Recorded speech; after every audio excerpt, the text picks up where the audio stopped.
MedBix Webcast is a new kind of healthcare media channel to break the silo mentality and foster interdisciplinary thinking. Our mission is to fill that gap and to create a curiosity through different lenses, tapping the passion that guided the historical figures in medicine and bringing present-day groundbreaking research to the front lines. We interview physicians and leaders in the industry about present-day healthcare challenges on our live program.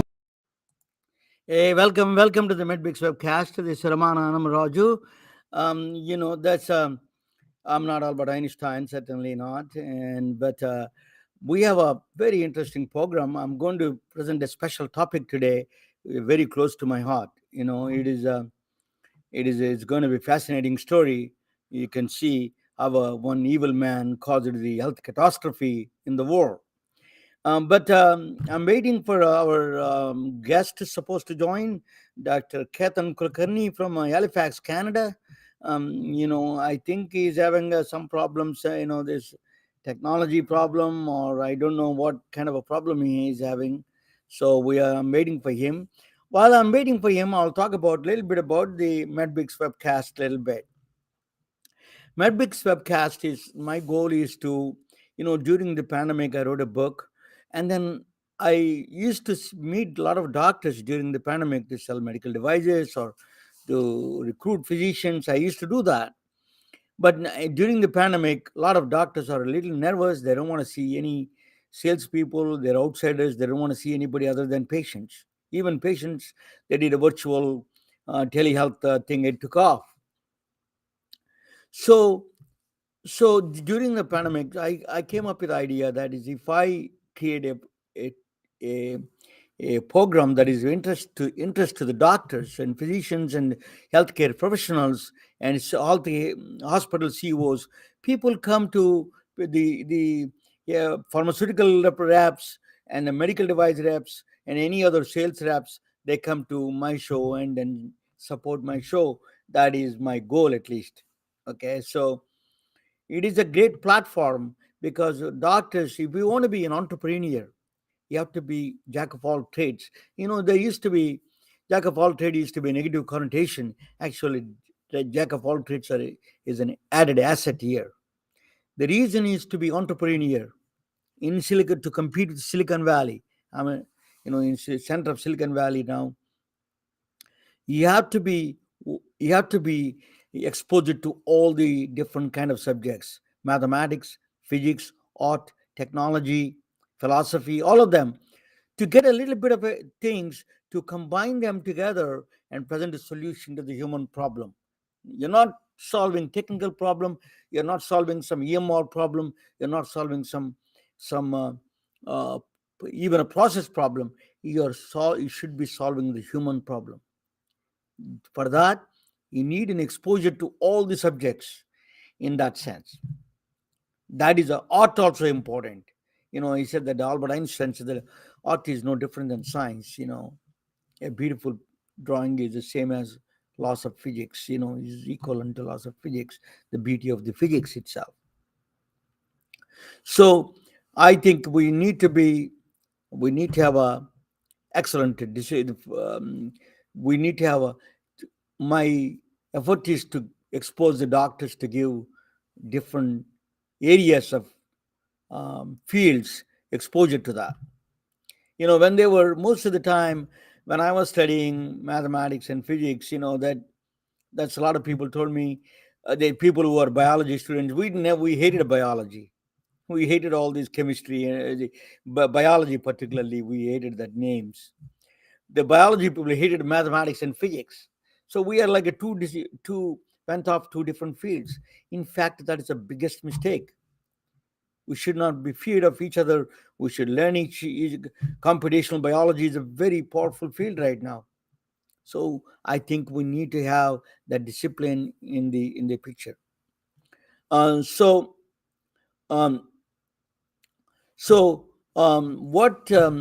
is going on here is that I'm waiting for the Ketan Kulkarni. I don't know what it is. Some of them may not be real nowadays. God knows what's going on. But I have a very interesting program I want to show. It's a long program anyway. I'm going to take off and show you the presentation today. It's going to be fascinating. Listen to us. Really saves your patience. And then you understand the bigger picture of the human problem right now. Okay, so I'm going to start that. He didn't come, so forget about him. I'll wait for him. So he said that he's maybe he's okay. So the I am going to talk with uh, Martin Luther King said that I'm from Atlanta, Georgia. I used to go to the Martin Luther King Museum. So when one of the quotes that really motivated me in my life is the when evil men plot, good men plan. One day there is a guy used to work for me, and he stole a lot of money, and then I was so upset.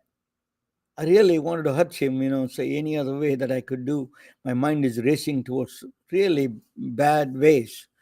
So then, in those times, one day I went to the MLK Museum, and Martin Luther King Museum there, Civil Rights Museum there in Atlanta. I found a cord fell on my foot, and I lifted up the cord. It says, "When evil men plot, good men plan." I stopped plotting. Immediately I went to plan, and then I did it very well after that. That's really greatest motivation for me. Martin Luther King's saying, he's one of the great speakers of our century. But here is a evil man, how the evil man look and a good man plan.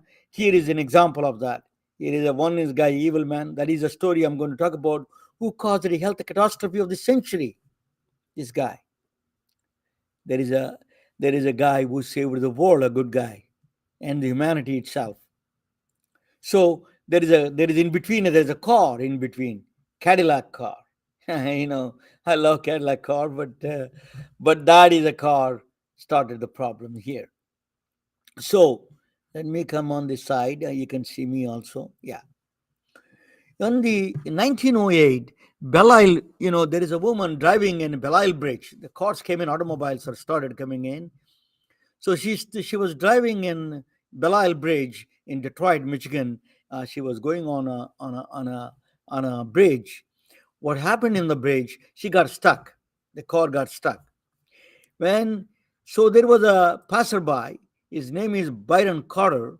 He also manufactured the car. He manufactures cars himself. He's a Carter cars. Carter cars. Byron Carter, his name. He wanted to help her, and then he was trying to help her to start the car. You know that those days you need to cranking. In India, I used to see when I was growing up, there was a lot of cars. You used to have a cranking. You have to do that. You have to move around that car to start the car. So that I remember that actually. I remember doing that for a couple of cars. So that is a cars that you have to do that to start the car. So that car, what happened was that when it starts fast, it hit his face and he died. Eventually, he died. But he's also a friend of um, he's a friend of Henry Leland. Henry Leland cars guy. He's a friend of Henry Leland. He's a biggest car manufacturer there. I think GM or Ford. I forgot. Sorry to excuse me, but Detroit people can tell me about that. But Henry Leland, what he is a friend of Henry Leland. Henry Leland thought about it. Oh my God, my friend died. I want to do something about it. I wanted to start the self-starting cars. He wanted to do self-starting car. Is Cadillac. He hired an engineer. His name is Thomas Medley Jr. His name is Thomas Medley Jr. He hired an engineer to start this self-starting car. So he's a brilliant engineer. He is the one who eventually ended up as being as being as being a bad guy. But I tell you why he became a bad guy.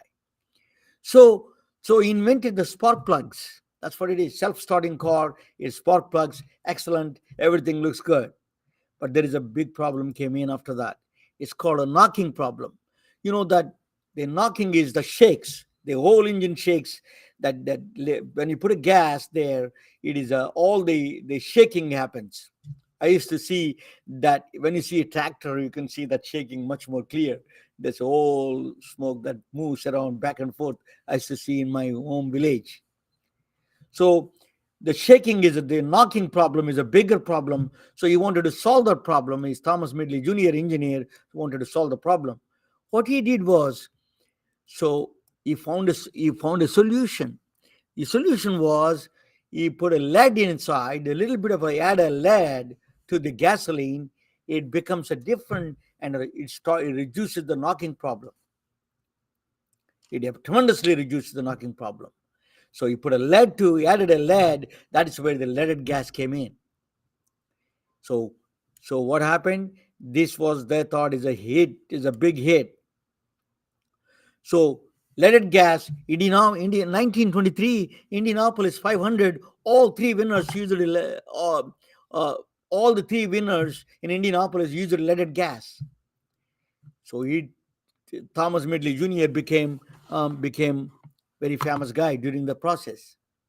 Okay, so Thomas Medley Jr. became very well known at that time. So because that is really it went wild. All the cars are using lead all over the United States. So General Motors, DuPont, and Standard Oil Company, that is now ExxonMobil, they started an unholy alliance. I tell you why there's an unholy ethyl corporation. They started ethyl corporation is called the anti-knocking compound. There you're going to use it, leaded gasoline to sell. These three guys started a company called Ethyl. It should be evil, unholy corporation. I tell you why it is unholy. So they started a leaded gasoline in Ethyl. They started a corporation called Ethyl Corporation. It is anti-knocking compound corporation. They promoted as in the anti-knock. So 1950s, the cars with the leaded gas filled the American streets everywhere. There are everywhere there are automobiles with the leaded gas. It's filled with American, in the entire United States, filled with American cars with the leaded gas. So its economy is booming. It is really, they are doing well. So everybody has a car. And then leaded explosion, they are putting not only lead in the gasoline, they're putting in the paints, they're putting in the cosmetics, they're putting in the batteries, of course, and then they are doing on all areas in cosmetics and even in the face. It is just a paint, all of them. It is just spread across entire consumer goods. Pipes, for example, water pipes, they're all become leaded pipes. It is just explosion of the lead everywhere. So, but there is a problem. There people are warning about the lead. Lead. So Benjamin Franklin in Pennsylvania Gazette, he wrote actually an article about the dangers of lead. Benjamin Franklin is a polymath of the United States, America, and he is a scientist, he's an inventor, is a constitutionalist. He was saying that he wrote an article about in 1600, 200 years before, like 100 years before, even the leaded gas came in the picture. He was warning about the dangers of the lead. MIT and Yale came up with the papers that say the lead is not good for health. It says. But the Thomas Medley Jr. engineer who started this leaded gas thing, he was saying no, he was a proponent of lead. There is nothing wrong with the lead, nothing happens, and he started drinking in front of people, showing that nothing is going to happen to him. You know, he's not he's not that brilliant engineer. So he started drinking in front of a public to show off that there's nothing will happen with the leaded gas, in the lead. But actually the other gas is a lot of, so these guys are all, there are a lot of proponents. The corporations became a very strong proponents. They said that we do not feel justified in giving up what has come to the industry like a gift from heaven on the possibility that a hazard may be involved in it. This is a Frank Howard, president of Standard Mobile, which is Exxon Mobil. He was saying that. American Petroleum Institute also supported the lead. They became a defenders of the using of lead. Corporations using a power, you see that when they become a corporations become too powerful, you need to watch the dangers of that. That's what is happening nowadays. So, but there is another story came in. A good man, I tell you, came in. He was Cameron Patterson. He was working on a Manhattan project in the atomic bombs, and then he's on Oak Ridge. He worked on the Oak Ridge in the medical side. So what he wanted to do is then he went to Caltech as a professor. When he was his name is Cameron Patterson. He was born in 1922, and then he just lived recently in 1995. He lived up to 1995. He was when he was at Caltech. He was trying to measure the age of the Earth. So what he did was he went to the deep mines inside the earth, zirconium crystals, so see that to carbon dating and see the that is the zirconium crystal, believe it to be the first crystals or minerals, that compounds, that is the first one, the just before the formation of the earth. So, what you want? He dug these zirconium crystals and checked it, and he found a lead inside. He was surprised. There is not supposed to be lead in the zirconium crystals. That was kind of a funny thing. Then he went to the oceans and checked on the ocean water. There is a lead inside. Okay, is a lead everywhere. This. He went to the water, and in the lead, he found a lead in the water, in the oceans. He has to go even deep inside. He found a lead inside. Even the soil is a full filled with the lead. Any soil you take it, and then air is a lead. So lead is everywhere. Where it came from, it was a very puzzling to him. Then he decided.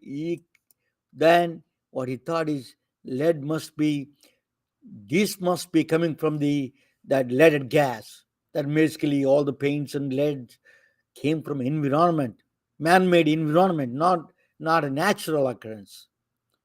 So he claimed Cameron Patterson came against it, the using of lead completely. He went to Antarctica all the way to the bottom of the almost the bottom of the Antarctica, and found that where he got the samples to find the Earth's age, to find out the 4.4 billion years old Earth. He found out. There is another woman who is a unsung hero that voiced against the using of lead in the cars and everywhere. Is a Dr. Elise Hamilton. She was born in 19. Let me move that. Maybe I need to put that on the side. Okay. She's Hull House in Chicago. She lived with the peasants and poor people, and she is a medical doctor. And then she understood the Cameron Patterson vision, and then she was also voicing against the using of the dangers of lead. What is the danger of lead? So, 50-year environmental disaster, these 50 years, they put a gasoline, the toys, children's toys. They can even measure on the children's teeth, the children's palms is all with the lead.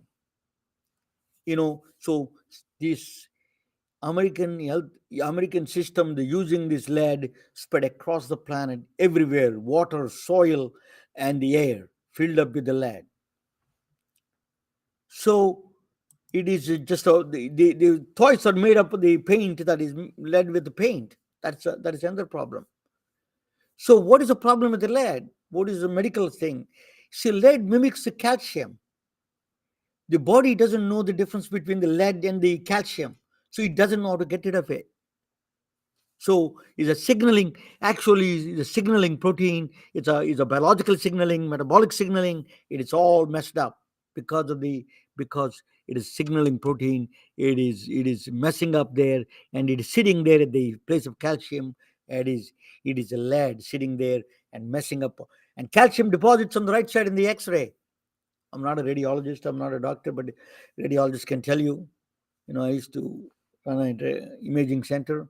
So you can see that clearly that there is a lead deposits. So there is a serious problem, but that's a much more serious problem than this one is the children. Pregnant women, expecting mothers, the lead can pass through placenta to the child. It even penetrates through, usually placenta is a big insulator, but it does. The lead can go through because it doesn't know it thinks it's a calcium and can go through the placenta and go to the baby. It's that dangerous. Not only that, it's a devastating effect on children because it takes the myelin sheath, that the insulation about the nervous system in the brains, the nervous brain axons. They takes the sheath, the myelin sheath. It takes away. It takes away that. That's why probably the possible connection between the autism spectrum and that one is clear. I don't know the exact studies, but there must be a connection between the myelin sheath and the autism spectrum there. But the lead is causing that, taking the insulation around the axon, the neurons. That is one of the preaxons. That is a myelin sheath is insulation is taking up. So it's a particularly toxic for children. So what is the lead?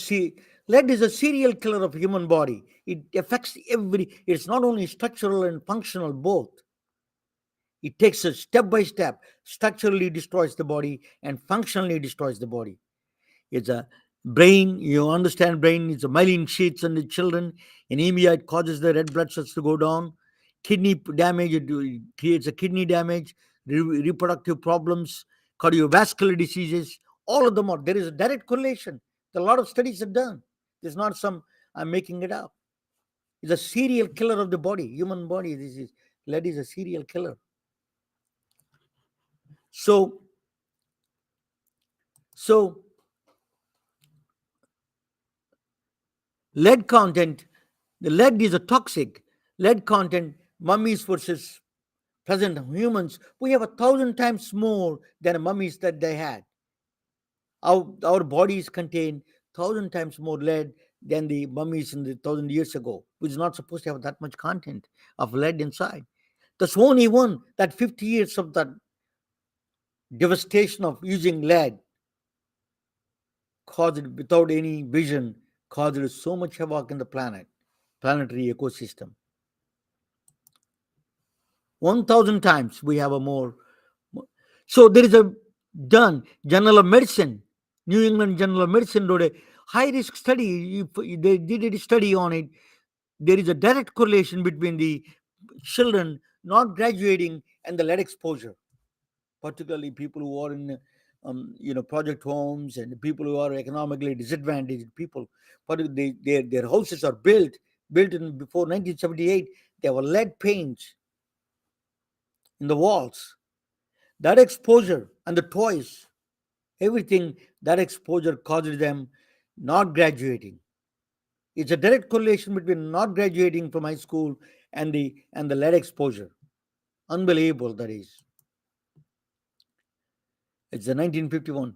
It's a lead level violent crimes as a correlated with the all these people who are not graduating, violent crimes correlated with the lead poisoning, lead exposure. It is a direct study, it's a blind study, it's a trials done, and there is a direct correlation between the lead and the violent crimes, lead exposure to the kids and the violent crimes. Not only here, and the lead levels, violent crimes went up. Not only here, is in England, Australia, Canada. They did all the other countries, the Western countries. They saw the lead direct correlation with the not graduating, dropouts, and violent crimes, the antisocial behavior. All of them are correlated with the lead exposure. believe me or not. So lead levels are cardiovascular problems it created. It is a violent crimes are connected with this one, and it is very established in the studies. You know, there are a lot of studies done. So CDC levels, CDC recommended a very high. Now they came up with the stringent requirements. Actually, no safe, no. Basically, they started 60 micrograms per deciliter, 60 to now all the way in 2021 they changed it to 3.5. Now 2022 they said that actually no levels of lead are good. There's no safe levels. Zero levels is best. That's what the CDC recommendation is, and FDA also. So they continuously decreased the recommendations of the CDC, the car lead, lead, uh, allowed lead content in the food, consumer goods, or anything. That now they say there is no safety level, is almost should be zero in 2022. So CDC, and but company, there is only way you can test the blood is urine or blood or hair. You can do the testing for the lead poisoning. You can throw the test through urine or blood and hair. The treatments are not very limited because it's not easy to treat lead poisoning. Just limited poisoning is limited testing is. Uh,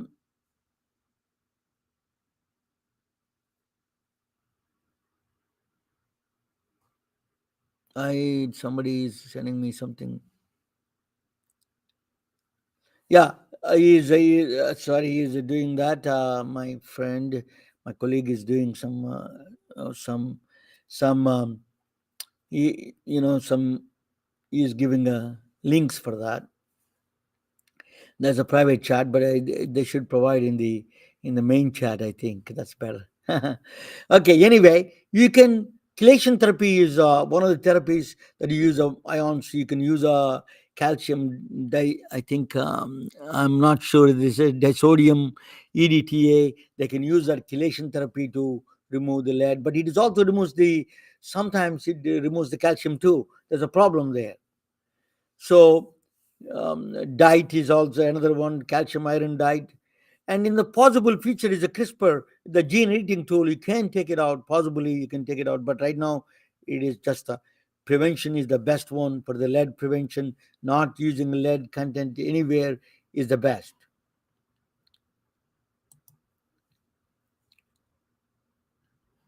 So so Thomas Medley Jr., this guy who was drinking lead, he got the poisoned lead. Eventually, he had a polio. Then he got the children's curse. I think he invented the mechanical bed. In the mechanical bed in the sea, he was strangled to death in the mechanical bed. I don't want to laugh at him, but that is evil man died evil, most horrific way. I don't want to wish anybody, but that is what happened. And he moved to Fort Myers. He doesn't want to meet anybody. So it is really horrible death he went through. So he was a truly evil man. He created, but there is unsung heroes. There's a lot of unsung heroes came after that. Is Dr. Manahana Hatisha. She's a pediatrician in Flint, Michigan. The Flint River lad. She exposed this one. Stop. She was her tagline was "Stop War Against Children." So what the eyes don't see. She wrote a book. She became a warrior she brought up the whole Flint River saga to the front lines of the news media. Is Dr. Mona Anna Atisha. She's a pediatrician there. Then that's not just this is still is a huge problem. It's not gone. Lead poisoning is not gone. Bangladesh has 9.7 micro is a so where the CDC is recommending three less than 3.0. Bangladesh has 9.7, and Nigeria has a 47, 45 units of micrograms per deciliter. Very high. China has a 10th one. So top 10 countries: Iran, Cambodia, and Mexico. All these countries have a humongous lead in the content is there in the environment there for them. They're exposed to children are exposed to that. So India is not there, but I tell you, India has other problems. India is not free from all these things. Stanford Wood Institute for the Environment had a study. A lot of these, we need to be checking out these nowadays. They're putting a lead in these powders, turmeric and red chili powders in my district where I came from. It's called Yeluru, the headquarters of my district in my hometown. They 560 kids, children got sick because they ate this turmeric is filled with lead, highly poisonous lead. The reason they put the lead is to give the better color, to get the brighter colors. They add this lead to give a lighter the colors to brighten up for the red chili powder and the turmeric. So a lot of these powders you see, you got to watch out. You have to buy the reputed companies, and the Indian government came very hard on them, but still you have to watch out. There's a lot of non-state actors produce these kind of things. You don't know who are these people are, so you got to watch out. Third-party kind of things. The lead, they're adding lead in the food itself. So India's 40% of children in the Indian cities has a exposure more than 5 micrograms per deciliter recommended by which are the warning sign for the by CDC. If you have more than 5 milligrams, that is a danger to the children's health. The next one, 9% of the children, 10 micrograms per deciliter in China. China has this problem. This is one of the major problems in India, actually. They have 9% of the children are exposed, 10 micrograms per deciliter in China. Center for Environmental Health here in the United States did a study. Plum candies, they're using a plum candy. A lot of candies, the wrap around the candy is filled with lead, and it seeps into the candy itself. It is a it became one of the crises in 2014, in fact, and 2019. See, China has a huge problem with the lead, actually. Still is a huge problem in China.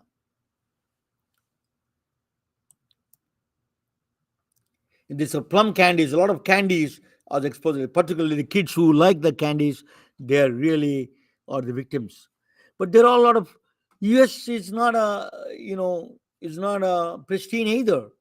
2.5% of children, they have more than 5 micrograms per deciliter, for the particularly urban areas, and then the economically challenged communities really face this humongous. There's a lot of candies in the Spanish community. The candies enchilada is some plum enchilada is something like that. It is filled with lead. 100 micrograms per deciliter it has. And there's a water bottle in Canada and the United States. They were selling these water bottles. It has a lead content, and it was recalled, actually. But there are unsung heroes. So Tamara Rubin is from Portland, Oregon. She started a non-profit organization. It's called a Lead Safe Mama. Hats off to her. So we are really doing harm to the public, our own children. It is really, thank you for watching National Institute of Health. It says that we are really endangering the next generation of our children, with our reckless behavior towards the environment, and particularly towards these minerals, toxic minerals. We have a responsibility to be good citizens and protect this earth. Earth is a very precious. We don't abuse for the corporate greed, really put our generations and humanity at risk. So we all need to be aware of that. That is my intent, to bring these kind of things to forefront of to our awareness. Thank you for watching. So let me come back to my table. Yes, thank you so much. Um, this is the my I project a lot of these. I present a lot of topics. Next one is going to be Lakshmi Nayak. She is coming. I hope.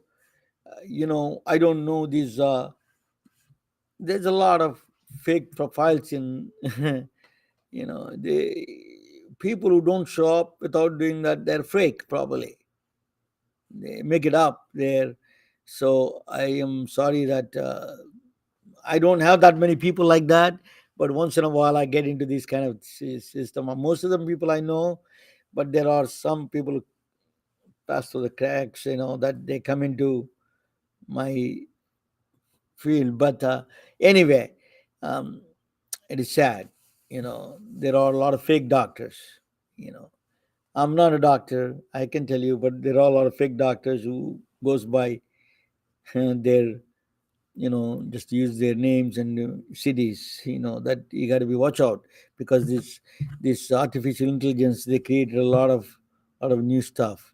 But more than that, I wanted to ask you, you aware these kind of things, what is happening in around you in the communities. Be aware, at least you understand.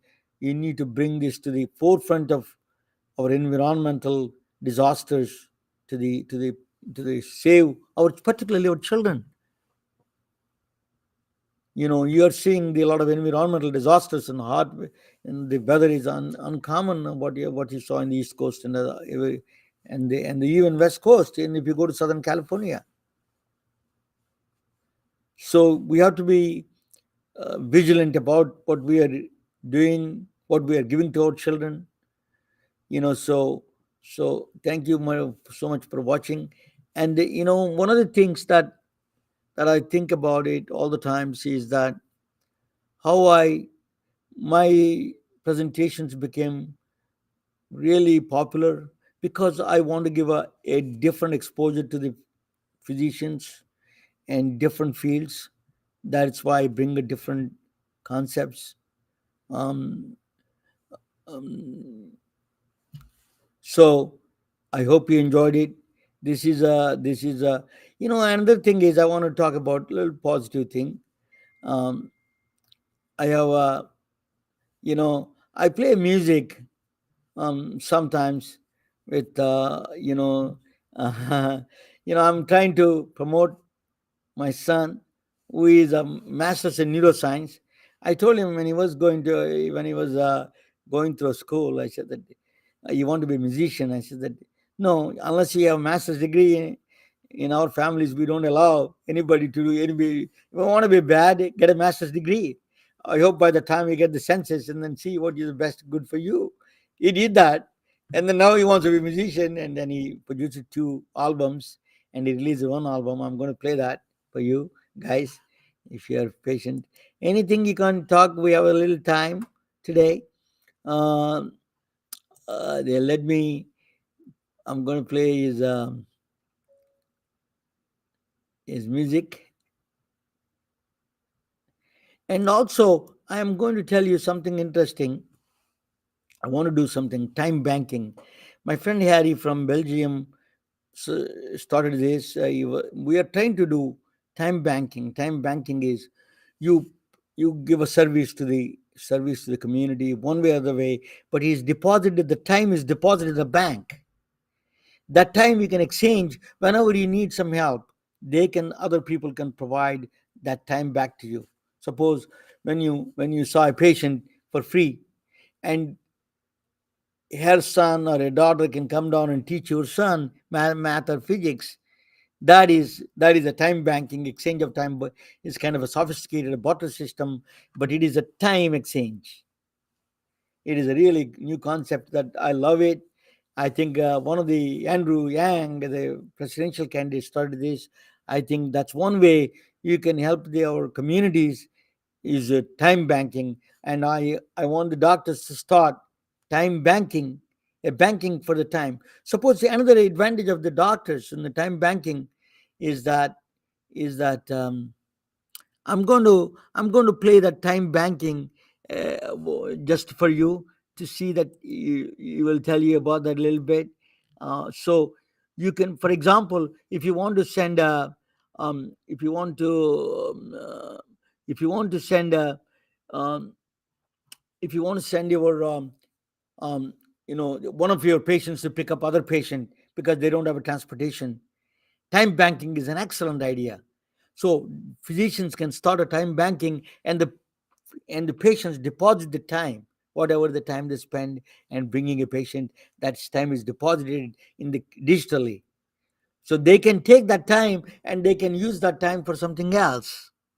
So there is a time is just is one of the power of the time banking is it doesn't it doesn't value your expertise, anything like that. Is doesn't care. All are equal. You need to provide a community, your community to be better. You provide equal time, then you provide that time. That's a great service to humanity, in fact.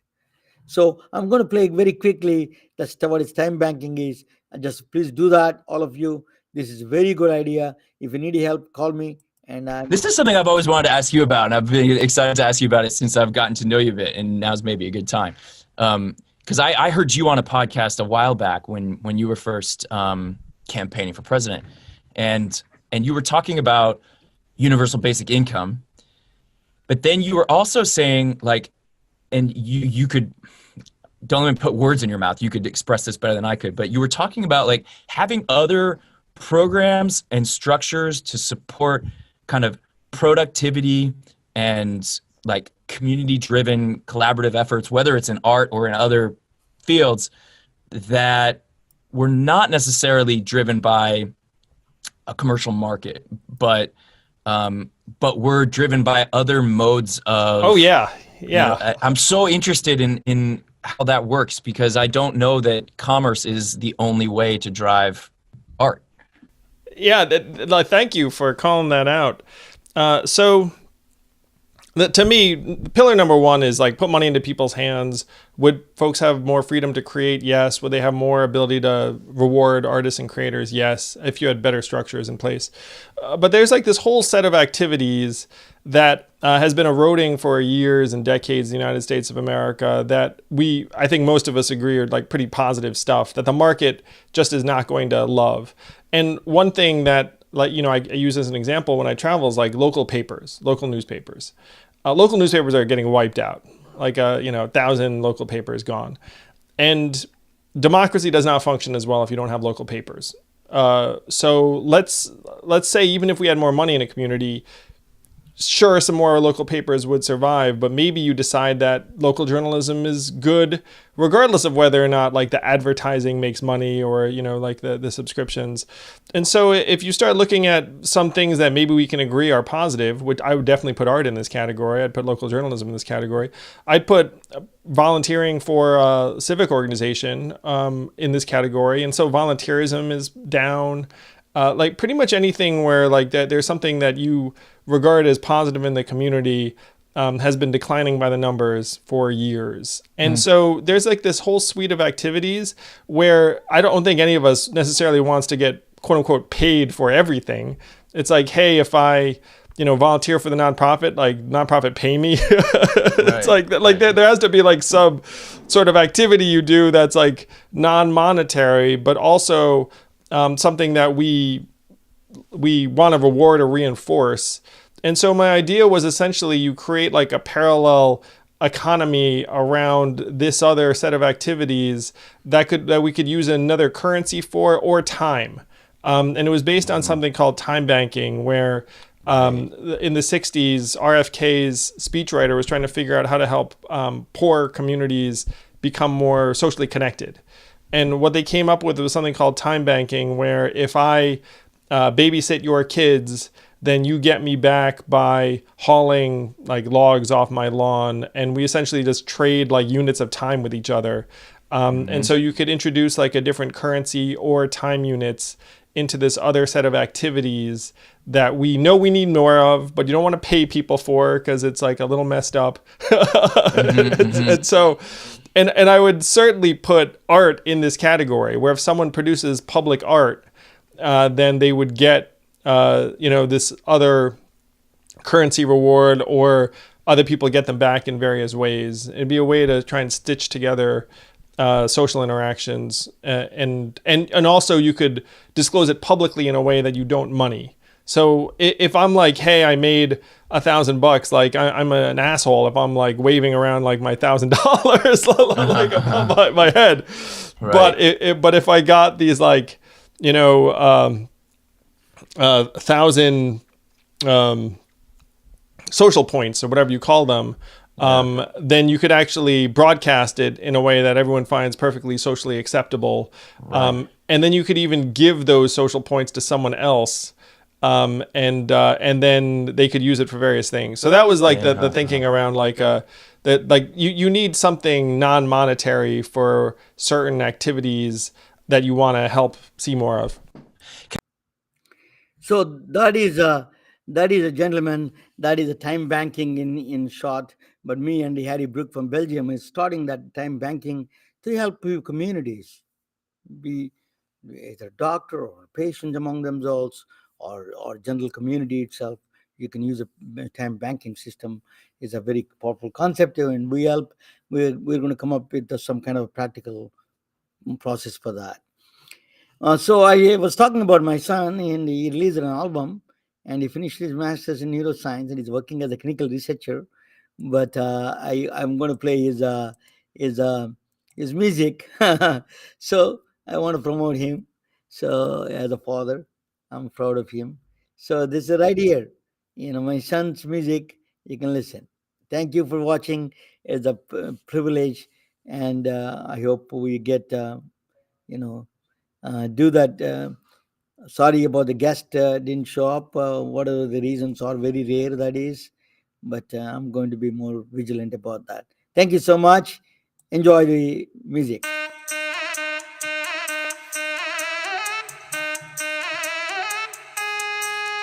Do it all around the world, all around the world,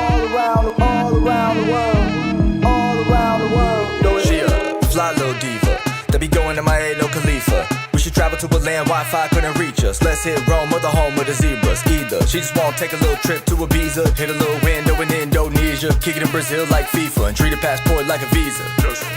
Model in France like damn Mona Lisa. Now she wanna dance on the pyramids of Giza and Chichen Itza. Land in Geneva, then make it rain bands from the Tower of Pisa. All around the world, all around the world, all around the world. Do it all. Fly me out. When you wanna jet. Fly me out. When we coming back. Fly me out. But you got it like that. Cause I'm working. Hype when I enter and hate when I'm gone. Nights out in Denver and days in Milan. Flights out of Kenya straight to Iran. Then back to the west, Sierra Leone. Trek to the east like Genghis Khan. She'll twerk in a burqa, it ain't haram. We can spend the winter seeing what the penguins on. Told her hurts while you play the song. Do it like left, right, up and down. Hit the North Pole and scrub the ground. This goes out to the wanderlust. If you come with us and just do it all around the world, all around the world, all around the world. Do it all. Fly me out. When you wanna jet. Fly me out. When we coming back. Fly me out. But you got it like that. Cause I'm working. Tell me how you want it. Let me put you